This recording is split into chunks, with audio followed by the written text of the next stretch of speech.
No ar, o EcoCast, o seu podcast de notícias.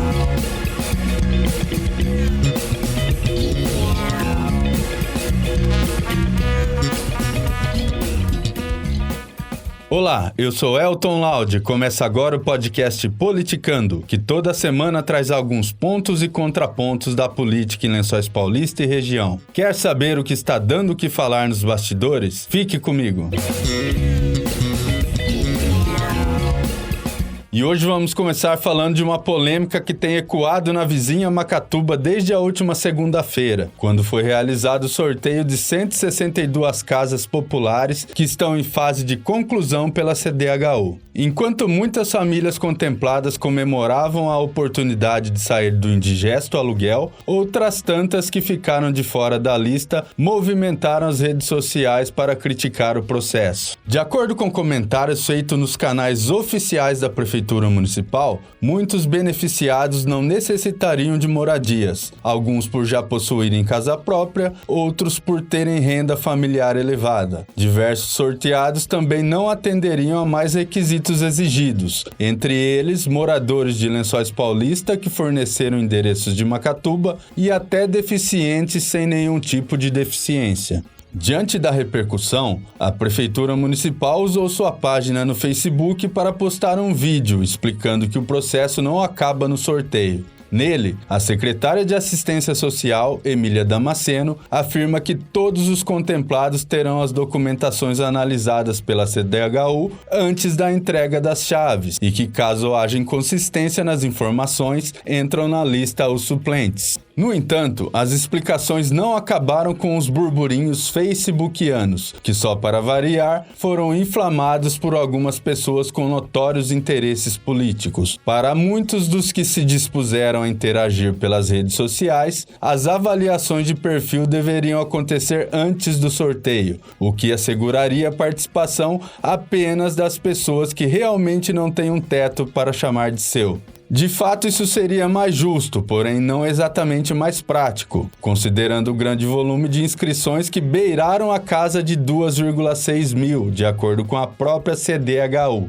Isso sem colocar na conta o fator pandemia e todas as restrições que ela traz consigo nas casas decimais. Simplificando, é muito mais simples analisar os documentos de pouco mais de uma centena de pessoas do que de milhares. Simples assim. Também merece um parêntese o fato de que tudo deve partir do princípio da moralidade e da honestidade, mesmo que falando de forma generalizada, tais adjetivos estejam um tanto quanto em desuso no Brasil. Ainda que esse seja um desejo utópico, o que se espera neste caso é que apenas quem realmente necessite se candidate. Fatos como este só comprovam que a corrupção não é um mal exclusivo de boa parte da classe política. E falando em classe política, o assunto também chegou ao Legislativo local, que mesmo em recesso foi em comitiva protocolar um requerimento na sede da CDHU em Bauru, pedindo rigor na análise das documentações dos contemplados. Além do presidente Júlio Sais, do PTB, estiveram na companhia o vereador Ricardo Genovez, do Cidadania, Fabrício Gino Pereira e Lázaro Cordeiro, o Lazão, ambos do PSD.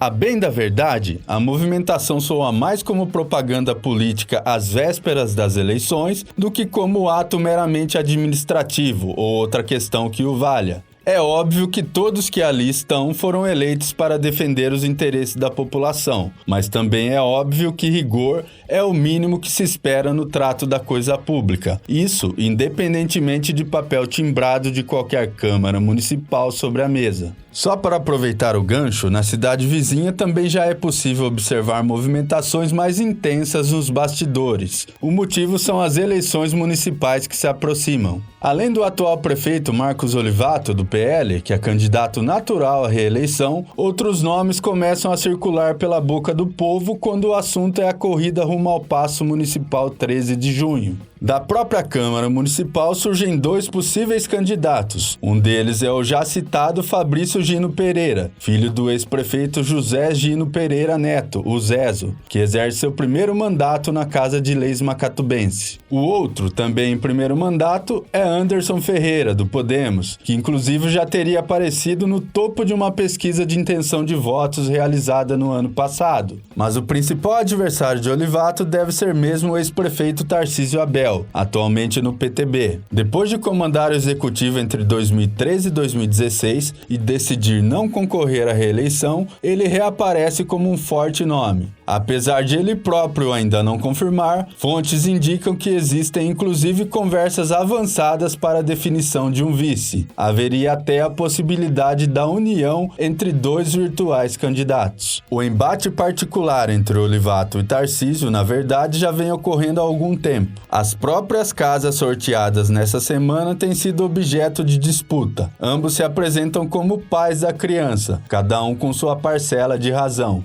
Macatuba não recebia moradias populares há quase 20 anos, e as que ali estão foram viabilizadas com a participação fundamental dos dois, não apenas de um. De qualquer modo, enquanto os partidos não se posicionarem, tudo que envolve a disputa não passa de especulação. O período de convenções para a escolha dos candidatos e a definição de coligações teria início na próxima semana, mas com adiamento do pleito para 15 de novembro, isso deve ocorrer apenas entre 31 de agosto e 16 de setembro. Já as candidaturas devem ser registradas até o dia 26 do mesmo mês. Seguindo na região, Areópolis deve ter novamente neste ano um embate entre o atual prefeito, Antônio Marcos dos Santos, o Tony Cadete, do PL, e Adriano Romualdo de Oliveira, do Cidadania. Pelo menos é o que tem sido ventilado nos bastidores. Mesmo que surja outro candidato, a expectativa é que os votos se concentrem entre os dois. Em 2016, Tony venceu com 52,71% dos votos válidos, contra 41,92% do adversário.